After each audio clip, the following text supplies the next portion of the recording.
Breathings to the human spirit.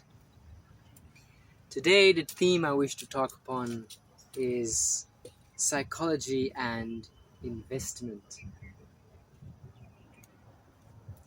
I was around 14 years old when my interest in psychology started really soaring high. And basically from my 14 up until my 22 years old, I only studied this. This was what I studied in school. This is what I studied at home. This is what I talked about with friends. This is what I talked about with family. Whoever I met, the theme was always about the psyche. And now, after those 8 years, since my 22 years old, my spiritual journey started. I quit psychology and I started to enter the school of life. I enlisted in the program of God, basically. And the first question becomes, why did I leave?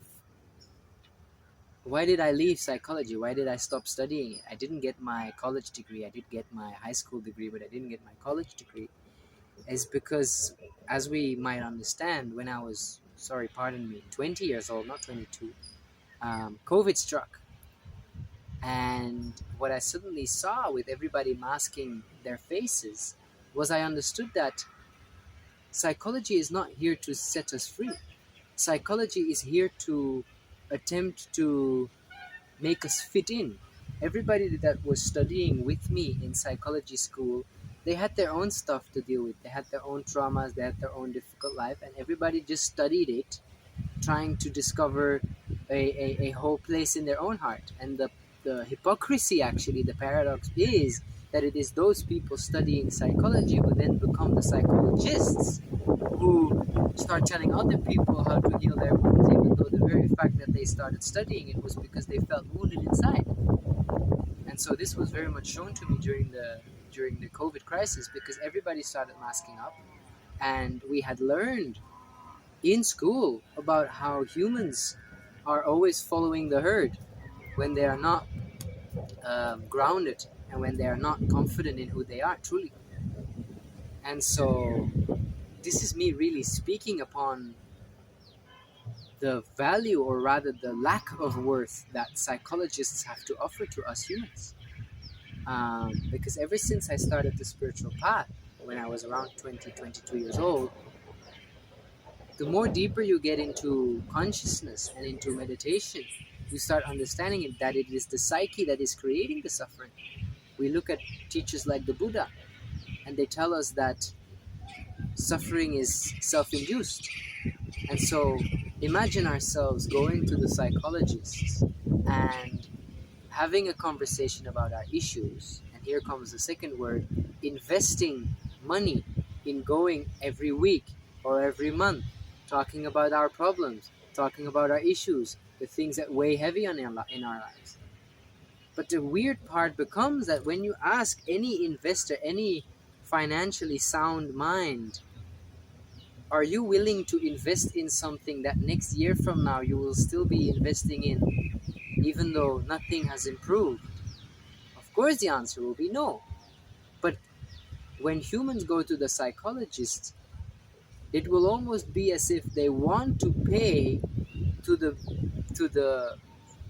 person who is entertaining their issues the most. And that's really where I had to fully sever, and as I said, break my ties with trying to get it free. So this also relates to a theme that you're seeing in old age Japan, where they had also China, where they had a medical system that was reversed to ours, meaning the doctors would be paid by the government the amount that is equal to how many sick patients were healthy. So in that world, the more the healer, the more the doctor was able to keep everybody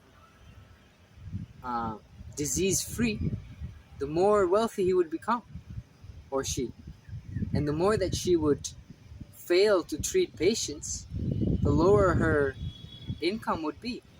And this is beautiful, because the lower the income would be, or the lower the income is, the more the one that doctor is inclined to improve their skills so that they can earn again and that their village can be healthy again. And even to push the point one level further, there comes a point where everybody is so healthy and everybody is also so health conscious that the whole concept of needing a doctor even falls away. And this is really what I wish to speak on today in the realm of psychology, not just in medicine, not just in the bodily healing arts, but also in the mental healing arts.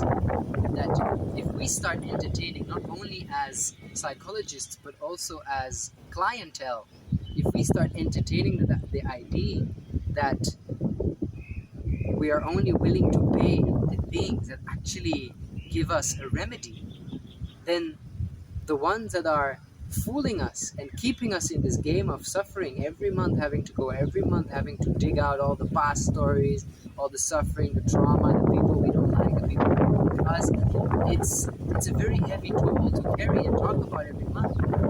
If you go to a spiritual or even consciously enlightened individual, the only thing they will tell you is that you have all the answers within yourself.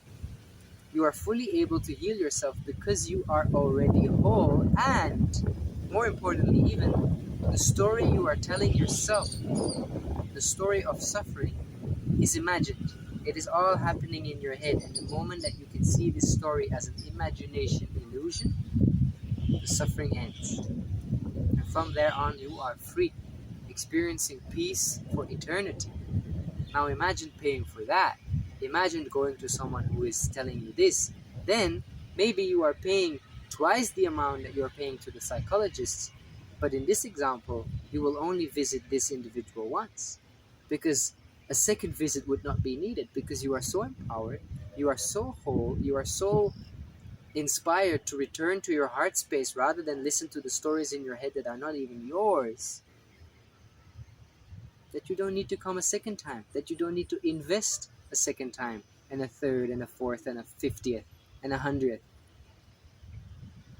So this is really what I wish to speak upon. We are paying for maintaining disease. And I think it is high time that humanity starts paying for harmony, starts paying for the things that truly matter. And then the ones that are teaching the true stuff will get more wealthy and will get more inspired to give more of what they know. But when somebody has immense value in their heart, but is having to survive and having to make ends meet, they will never be as generous as they can be when they are having all of their survival needs met. And so this is me really talking to myself, to be very honest with you, to bring about a consciousness that is like Japan, that is like China, old age, healing methods, where you are encouraging the truth and where you are no longer investing monetarily but also psychologically, no longer investing in a story that is only bringing you pain and disease. So may we be willing to pay, and may we be willing to earn that which truly has value. May we stop investing our energies into things that only keep us drained. That is my message for today. Thank you for listening. This is Avatar Arthur. I wish you a breathful day.